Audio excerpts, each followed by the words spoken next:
இளைய தளபதி விஜய் தனது 10வது வயதில் கேமரா முன் நின்று 1992இல் தனது 18வது வயதில் கதாநாயகனாக திரையில் தோன்றினார்.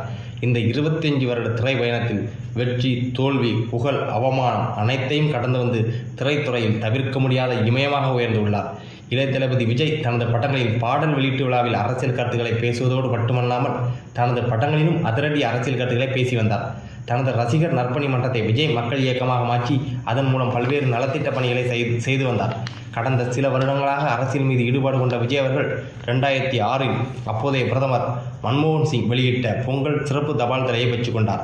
2009இல் தனது ரசிகர் நற்பணி மன்றத்தை விஜய் மக்கள் இயக்கமாக மாற்றினார். 2011இல் சட்டப்பேரவை தேர்தலில் அதிமுக வெற்றிக்கு அணிலை போல் உதவினோம் என்றார் அவரது தந்தை எஸ். சந்திரசேகர் அவர்கள். 2014இல் அப்போதைய பிரதமர் வேட்பாளர் திரு நரேந்திர மோடி அவர்களை சந்தித்து வாழ்த்து பெற்றார். 2017இல் ஜல்லிக்கட்டு போராட்டத்திற்கு ஆதரவாக குரல் கொடுத்தார். 2021இல் உள்ளாட்சி தேர்தலில் வெற்றி பெற்றவர்களை சந்தித்து வாழ்த்து தெரிவித்தார்.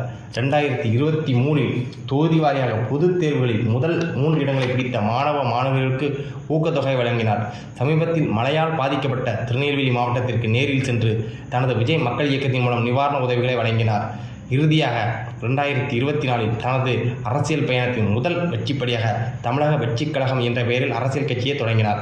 தமிழக வெற்றிக் கழக தலைவராக தனது முதல் அறிக்கையில் தன்னை பொறுத்தவரையில் அரசியல் மற்றொரு தொழில் அல்ல, அது ஒரு புனிதமான மக்கள் பணி. அரசியல் எனக்கு பொழுதுபோக்கு அல்ல, அது என் ஆழமான வேட்கை. அதில் என்னை முழுமையாக ஈடுபடுத்திக் கொள்ள விரும்புகிறேன் என்று அறிவித்தார்.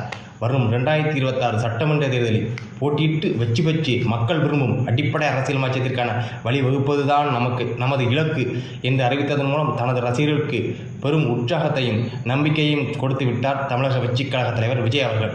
இறுதியாக இயக்குனர் சமுத்திரக்கனி சொன்னது போல், திரையுலகில் உச்சத்தில் இருக்கும்போது மக்கள் பணியாற்ற வந்த தைரியமான முதல் மனிதன். பிரபஞ்சம் உம்மை வெல்ல செய்யட்டும், உம் கனவுகள் மெய்விடட்டும். வாழ்த்துக்கள் எங்கள் தளபதிக்கு.